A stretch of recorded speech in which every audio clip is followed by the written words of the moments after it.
কিছু বলা হয়ে গেছে, আমার কিন্তু আসলে কিছু বলার নাই। যাই হোক, কিছু তো বলতে হয়।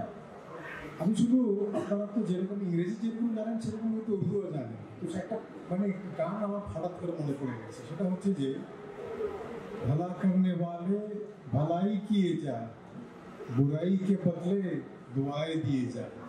আমরা সবাইকে, যারা আমার সঙ্গে সম্পৃক্ত আছে, তাদেরকেও আমরা মানে এখানে মানে দোয়া করছি, যাতে আগামীতেও তারা আমাদের সঙ্গে সম্পৃক্ত হতে পারে। কারণ চুনতি কোনো সময় কিন্তু বিভেদের জায়গা কোনো সময় ছিল না। আপনি এই যে আজকে আমাদের সিরাত মাহফিল বলেন, যেটাই বলেন না কেন, সবগুলো ঝাঁপিয়ে পড়ছে। আমরা কিন্তু চাই যে ওই দিনগুলো আবার ফেরত আসুক। আমি আরেকটা কথা শুধু বলতে চাই যে আপনারা যাদের এই যে আমাদের সঙ্গে সম্পৃক্ততা যেটা আছে, একটা লায়ন্স ফাউন্ডেশন, এদের সম্পর্কে অনেক শুনেছেন কথা। লায়ন্স পারিজাত তাদের যে কন্ট্রিবিউশন সেটাও অনেক শুনেছেন, কিন্তু এটা কি জানেন যে লায়ন্স ফাউন্ডেশন 1917 সালে কিন্তু এটা তারা রেজিস্ট্রেশন শুরু করেছে এবং কাজ শুরু করেছে, এবং আজকে হলো 107 বছর তারা কিন্তু এখানে মানবতার সেবায় কিন্তু কাজ করে যাচ্ছে। আমি আসলে মানবতার সেবায় কি কাজ করে যাচ্ছে আমিও নিজেই জানি না। এখন কিন্তু শুনছি ক্যান্সার নিয়েও কাজ করছে তারা।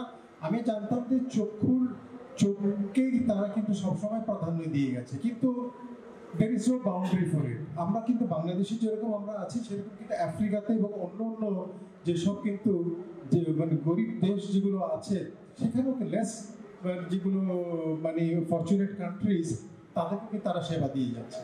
সুতরাং আপনি একটু চিন্তা করে দেখেন, যেটা একটা ইংরেজি শব্দ আছে সেটা হচ্ছে কি সিনার্জি। সিনার্জি মানে হচ্ছে 2+2, এটা 5 হতে পারে, 6 হতে পারে, 7 হতে পারে। এখন আমাদের এখানকার সিনার্জিটা কিরকম হয়েছে একটু চিন্তা করে দেখেন।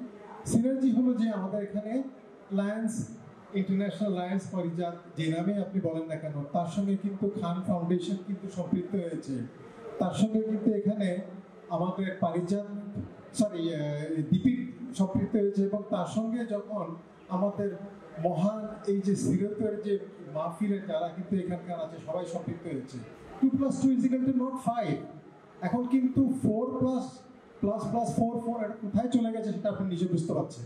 সুতরাং এটা কিন্তু জিনিসটা আমরা গত কয়েক বছর ধরে যেটা আমরা দেখতে পাচ্ছি যে আমাদের ম্যানেজমেন্টের যে স্ট্যান্ডার্ডটা অনেক অনেক কিন্তু ইমপ্রুভ করেছে, এবং আমরা যে নতুন যে প্রজন্ম ছেলেগুলোকে আমরা পেয়েছি তাতে করে আমি মনে করছি যে এরাই কিন্তু আগামীতে আমাদের লিডারশিপের হাল ধরবে। আমি আর কোনো কথা বলবো না। ধন্যবাদ।